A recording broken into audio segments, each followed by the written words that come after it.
वर्णानामर्थसङ्घानां रसानां छन्दसामपि मङ्गलानां च कर्तारो वन्दे वाणी विनायको। जय जय श्री राधारमण जय जय नवल किशोर। जय गोपी चित चोर प्रभु जय जय माखन चोर। अज्ञानतिमिरान्धस्य ज्ञानाञ्जनशलाकया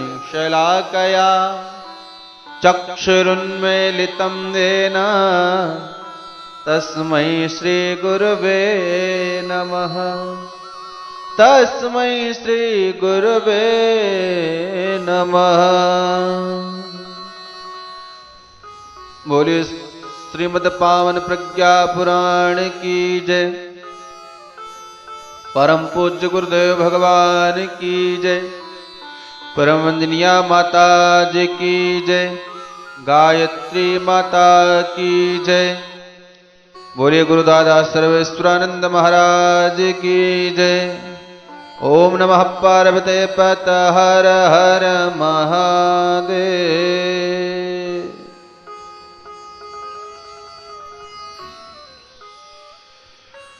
शक्ति स्वरूपा माताओं बहनों, देवतुल्य भाइयों, आत्मीय बंधुओं, विगत कई दिनों से हम सभी श्रीमद् पावन प्रज्ञा पुराण की कथा का श्रवण पान कर रहे हैं, रसास्वादन कर रहे हैं।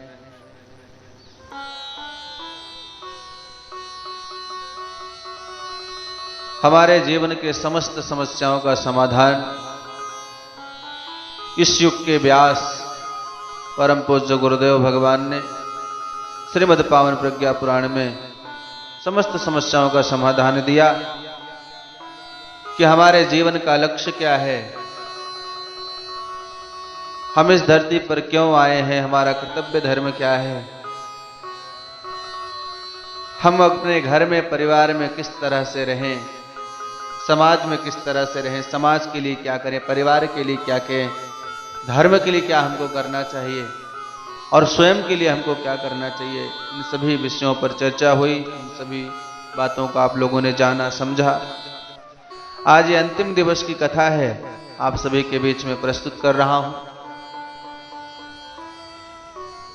मित्रों, हमारे मनुष्य जीवन को 4 आश्रमों में विभाजित किया गया है, बांटा गया है।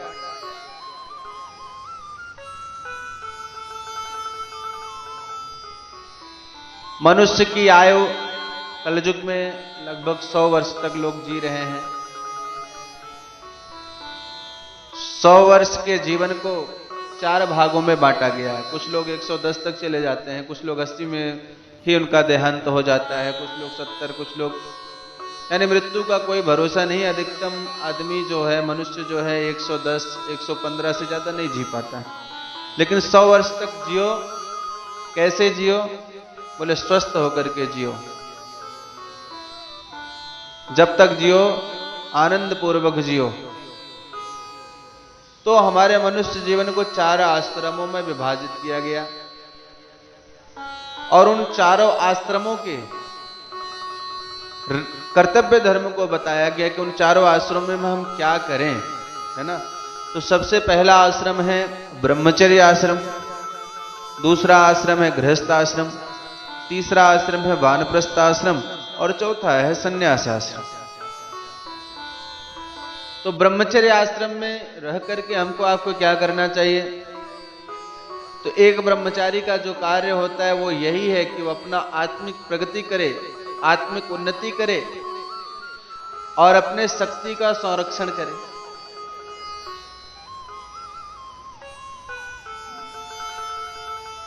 यानी संयमशील होकर के वह जीवन यापन करे और जिस क्षेत्र में बढ़ना चाहता है उस क्षेत्र में उस विषय को पढ़े, उसमें प्रगति करे, उन्नति करे। उसके बाद का जो आश्रम है वो आश्रम है गृहस्थ आश्रम। अब आपकी उम्र 25-26 हो गई, अब आपके माता पिता आपका विवाह कर देंगे, और जब आपका विवाह हो जाएगा तो आप गृहस्थ आश्रम में प्रवेश कर जाएंगे। गृहस्थ आश्रम के भी कुछ कर्तव्य धर्म हैं, उसका भी पालन आपको करना है। नौकरी करके जो पैसा मिलता है उससे आपको अपने परिवार का भरण पोषण आच्छादन करना है, माता पिता की सेवा करनी है, पत्नी की जो आवश्यकताएं हैं उसको पूरी करनी है, बच्चों को पढ़ाना लिखाना, फिर उनको उस योग्य बनाना ताकि वो भी अपने पैरों पर खड़े हो सकें। तो उसके लिए आवश्यकता है कि हम अपने गृहस्थ आश्रम में जो उसके कर्तव्य धर्म हैं उसका पालन करें। 50 के बाद, जब हम 50 वर्ष के हो जाते हैं तो 50 के बाद 51 आता है ना, 50, 51, 52, 53, 54, 55, 56, 57, 58। तो 50 के बाद 51 में वन लग जाता है, यानी अब आपको जो तीसरा आश्रम है वानप्रस्थ आश्रम है, यानी अब आपको वानप्रस्थ आश्रम में चले जाना चाहिए। वानप्रस्थ आश्रम में जाने का मतलब क्या है? आप सोच रहे होंगे पंडित जी हमें कहीं जंगल में जाना होगा, कहीं हिमालय में जाना पड़ेगा, किसी वन में जाकर के वहां रहना पड़ेगा। तो आज के समय में वन में जाना संभव नहीं है। आप घर में रहें, वन जैसा जीवन जिए, यानी आप अपने आप को समाज के लिए समर्पित कर दें। घर में रहें लेकिन समाज कार्य के लिए, लोक कल्याण के लिए निरंतर लगे रहें। जहां कहीं धर्म का काम हो, जहां कहीं श्रेष्ठ कार्य हो, अच्छा कार्य हो, सामाजिक कार्य हो, वहां पर आपको सहयोग करना चाहिए। निरंतर आपको लोक मंगल के लिए चलते रहना चाहिए, काम करते रहना चाहिए। वानप्रस्थ परंपरा है। तो वानप्रस्थ आश्रम में हमको रह करके समाज सेवा करनी है। लेकिन दुर्भाग्य है कुछ लोग ऐसे भी होते हैं, 50 साल की उम्र हो गई, बच्चों को पढ़ा लिखा करके उनका विवाह कर दिया, बहू घर में आ गई, नाती पोते हो गए, मुख देख लिया, लेकिन फिर भी लगे हुए हैं, मोह छोड़ते ही नहीं, हम तो यहीं रहेंगे, घर छोड़ेंगे नहीं। तो घर का मोह लोगों को जल्दी छूटता नहीं है। जब तक घर में बहू बेटे धक्के दे करके ना निकाल दें तब तक लोग निकलना नहीं चाहते हैं। तो आपको घर से बाहर नहीं निकलना है, लेकिन आपको अधिक से अधिक समय समाज कार्य के लिए, लोक मंगल के लिए आपको समय देना चाहिए। घर में रहोगे, दिन भर कुछ ना कुछ बोलते रहोगे, और दिन भर बोलते रहोगे तो बहू बेटे नाराज होंगे आपके ऊपर, और नाराज होंगे तो आपको खरी खोटी सुनाएंगे। इसलिए समय रहते चेतो साथे न किंचित देर हो जाए, है ना।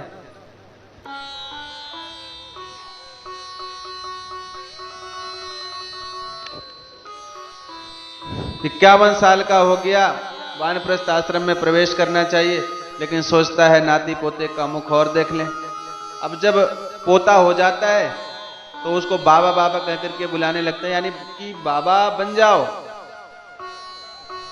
अब बाबा बनने की सोच ही रहते होते हैं, तभी बेटी का बेटा आ जाता है, नाती आ जाता है, कहता ना ना, यानी आपको बाबा नहीं बनना है। और वो नाती पोतों के बीच में अटक जाते हैं और इसी माया जंजाल में फंसे रहते हैं, घर के जूते खाते रहते हैं।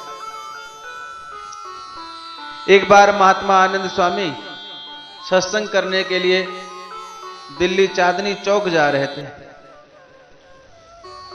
वहां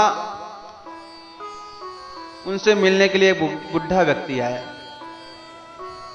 और वह आदमी वस्त्र उतार करके पीठ दिखाने लगा। महात्मा जी को पीठ दिखाने लगा, देखो महाराज, मेरे बेटों ने मुझे कितना मारा है, मेरी पूरी पीठ लाल हो गई, जितने भी निशान पड़े हैं इस सब मेरे बेटों ने मुझे मार मार करके अधमरा कर दिया है। महात्मा जी मैं क्या करूं, मैं सरकारी नौकरी में था, जब तक मेरी पेंशन थी तब तक उस घर में मेरा बहुत सम्मान होता था,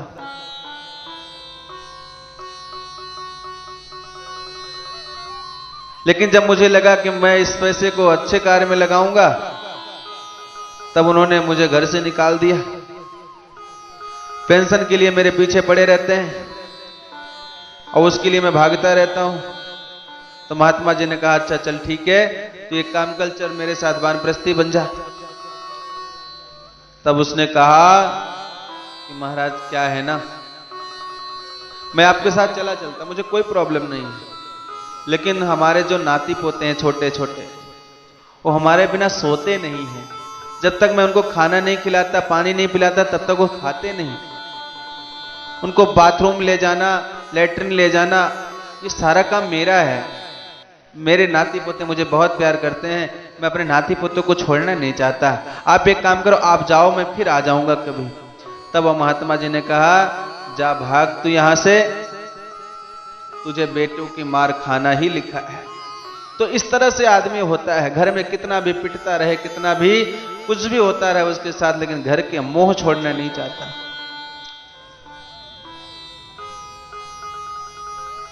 एक आदमी का मोह तो परिवार के लिए अंत तक नहीं छूटा। देवर्षि नारद के परिभ्रमण काल में एक वयोवृद्ध धनवान मिला,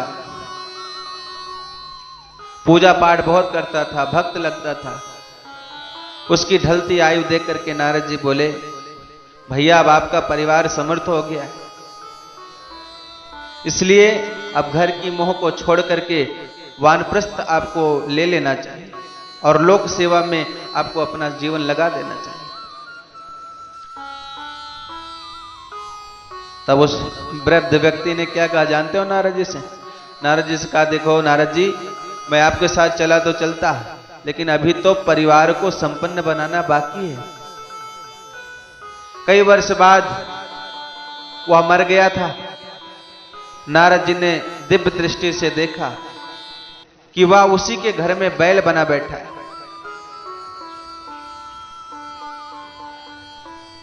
नारद जी ने कहा कि अभी समय है,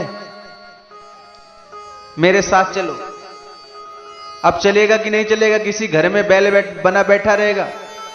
तो उसने कहा, देखो नारद जी, मैं आपके साथ चला चलता। सिर हिलाते हुए कहा, मैं आपके साथ चला चलता, लेकिन अभी परिवार के लिए बहुत कुछ करना बाकी है। मेरे बच्चे मुझे खेत में ले जाते हैं, खेत की जुताई करते हैं, और फसल की बुवाई का समय आया है। अगर मैं नहीं रहूंगा तो मेरे बच्चे भूखों मर जाएंगे। मुझे तो अभी खेत में जाकर के जुताई करना है। यानी वो बैल बना बैठा है घर में, और अभी भी उसका मोह नहीं छूट रहा है, अभी भी वो अपने बच्चों के लिए परेशान है। तो उसने कहा कि अभी मुझे बहुत काम है, अभी मैं अपने बच्चों के लिए परिवार में उस खेत में जुताई करूंगा, परिवार को कमाई करके खिलाऊंगा, उसके बाद आऊंगा। नारद जी चले गए। कई वर्ष बाद फिर वह उसी घर में कुत्ता बन करके आ गया और चौकीदारी करने लगा, रखवाली करने लगा।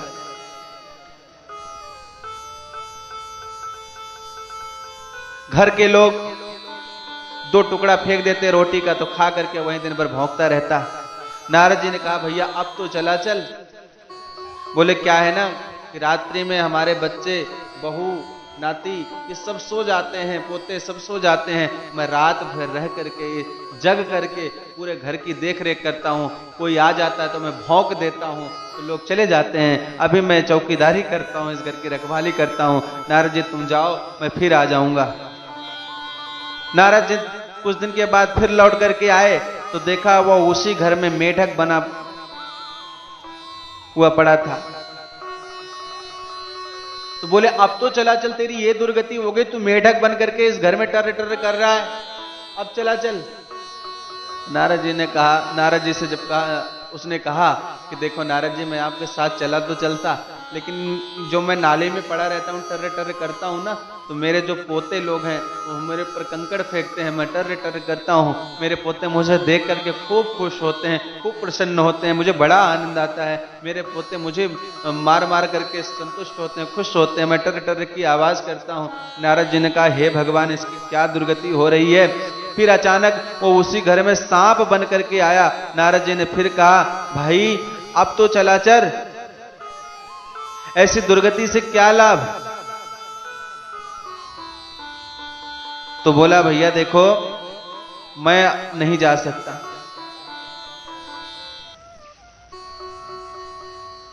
नारद जी ने कहा, क्यों नहीं जा सकता? बोले, देखो इस घर में बहुत चूहे हो गए हैं, और मेरे बच्चे चूहे से परेशान ना हो, इसलिए जब भी चूहे दिखते हैं तो मैं उनको निगल जाता हूं। नारद जी चले गए। उस बूढ़े व्यक्ति का यानी परिवार का मोह नहीं छूटा। एक दिन सांप बिल से निकला ही था।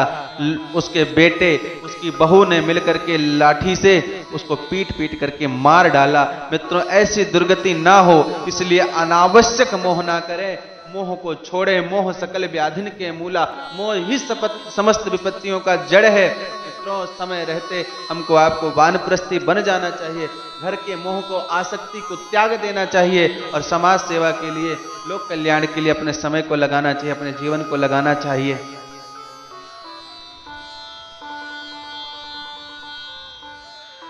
तीसरा आश्रम है संन्यास आश्रम।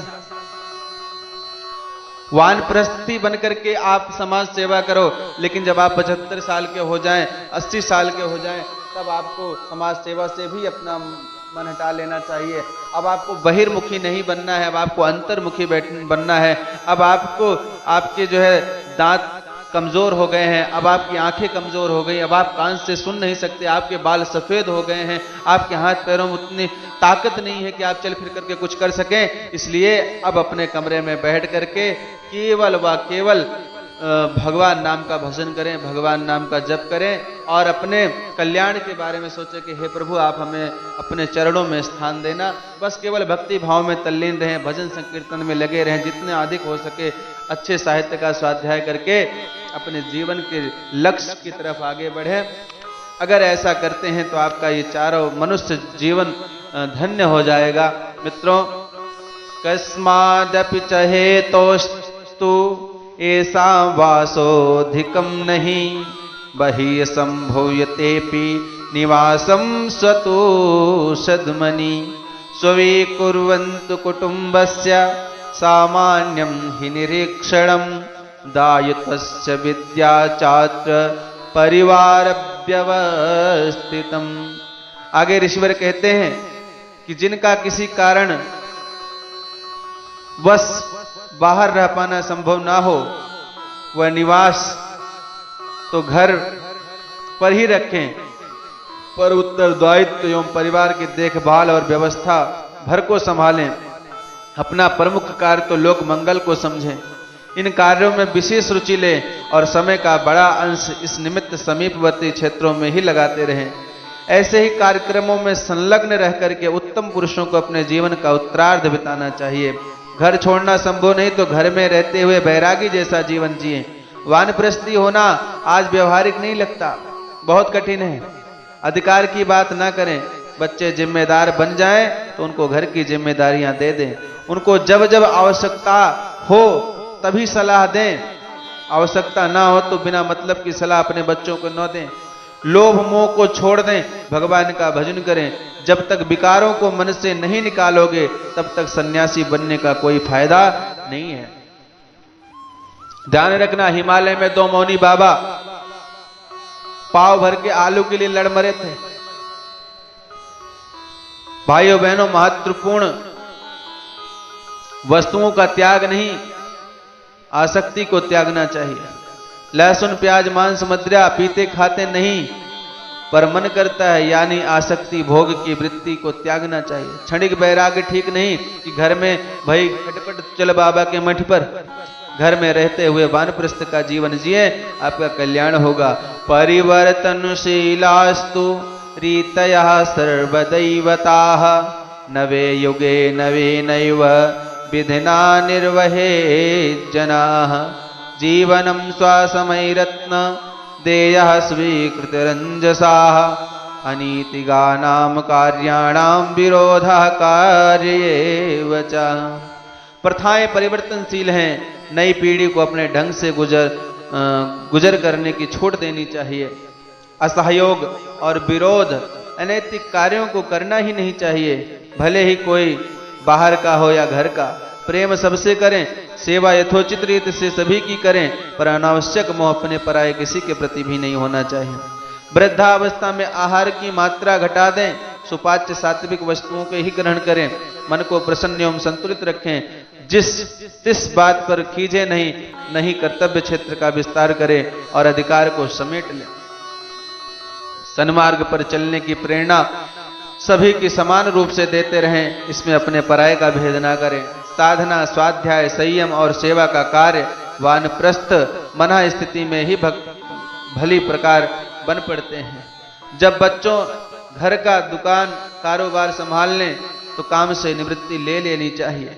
अनैतिक कार्यों का असहयोग एवं विरोध करना चाहिए। घर में वानप्रस्थ की परिस्थिति ना बने तो कोई बात नहीं है, मना स्थिति बना लें। साधना, स्वाध्याय, सेवम, संयम कार्य में निरंतर लगे रहें। सेवा ना बन पड़ रही है तो कोई बात नहीं, पर 3 काम तो स्वयं ही कर सकते हैं। अपना स्वभाव कोमल बना ले, कठोर नहीं।